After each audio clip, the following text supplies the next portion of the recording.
If your roof starts leaking tomorrow, who actually pays for it? The tenant or the building owner? This is one of the most misunderstood issues in commercial real estate, and the answer isn't as simple as you think.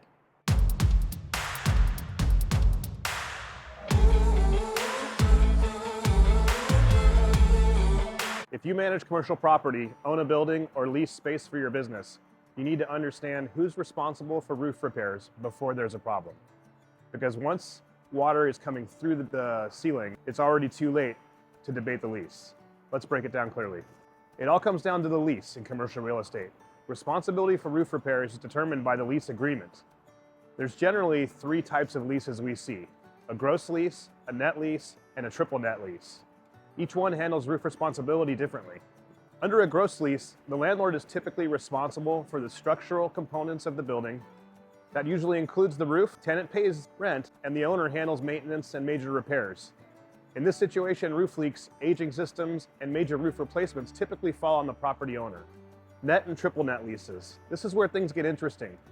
Under a triple net lease, tenants often take on more financial responsibility, including maintenance, taxes, insurance, and sometimes the roof. But here's the key. There's a difference between roof maintenance and roof replacement. We often see leases where tenants handle the routine maintenance and repairs. Landlords handle structural failure or full replacement, but not always. This is why reading the fine print matters. Here's what actually happens in the field. A roof starts leaking, the tenant calls the landlord says, check your lease. The lease language is vague, and now the roof continues to leak while the attorneys hash it out.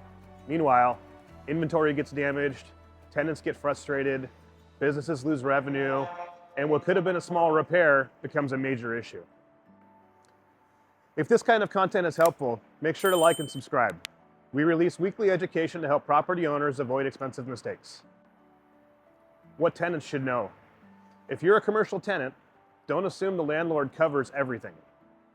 Review your lease carefully, especially common area maintenance, structural repair clauses, maintenance obligations, and if you're responsible for maintenance, neglecting it can void protections you may have thought you had.